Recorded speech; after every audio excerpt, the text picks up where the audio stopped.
G'day, Shauna here. I'm going to run through a few ways you can rig and how to use the Prey Minnow 110 from Pro Lure. Alright, so might leave my best to last actually. So first way to use them, you can rig them standard jig head, but what doesn't look too bad is those TT Big Eyes. So I've got a TT Big Eyes. That's a quarter ounce with a 4.0 hook.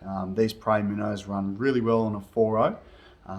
So yeah, watch out for those up until about sort of 3.8, and the head gets a little bulky. And first, we'll apologise to the guys at Pro Lure, have trimmed the head off that one so it sits square on that Big Eyes jig head. But I will say the Big Eyes it's pretty thick in terms of the vertical profile to fit this really slim lure. So yeah, not 100% sold on it, but one big benefit is that eye does glow, so you can shine a torch on it for about 5-10 seconds and that's going to glow. So handy if you want to work deeper sections of water, dirtier water, so something visually for you there.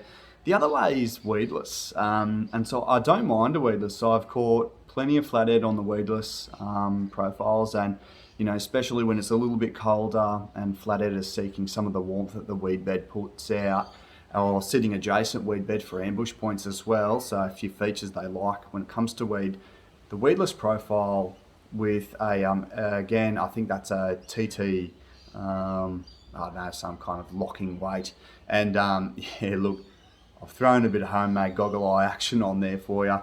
So those little eyes, there's 20 of them in a pack. You buy them at Spotlight for about $3. So yeah, great value. A lot cheaper than buying TT headlocks. While they look great, the Big Eyes, you're saving a fair bit of coin because you generally get twice as many jig heads in a packet. So yeah, that weight there, I think you could probably throw, these come in 1/8 and 1/6, which is great for estuary, your general estuary work.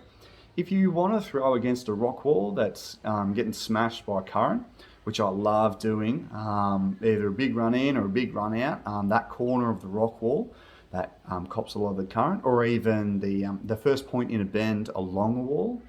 Yeah, look, I generally attach a 3/8 on there just so I can get it down real quick.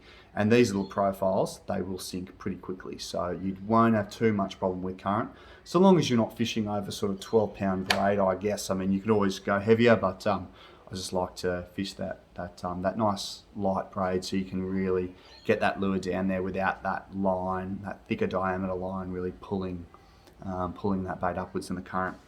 And the last one here, it's a bit of a favourite, which is, very similar to the goggle eye. But the thing is, have a look at that head. That's you could run 112, 1/8 up to 1/6, and that head matches the profile really well. Again, I've just painted that with $2. Pick this up at Woolworths, bit of nail polish. Yeah, comes up great. I've heard that people are concerned about the smell because it is a quite strong smell, but you're paying it, and an hour later you can't really smell the nail polish. To me, I don't think it makes a heap of a difference to the fish. I've been fishing with my mates with painted jig heads that I've painted from nail polish, and they've not been fishing with the nail polish painted heads. These have been doing fine, so I haven't noticed any difference. But yeah, look, they're the three ways I like to fish that 110 Prey Minnow. The 110 Prey Minnow is a fantastic table fish flathead bait for me. It'll still catch your bigger fish.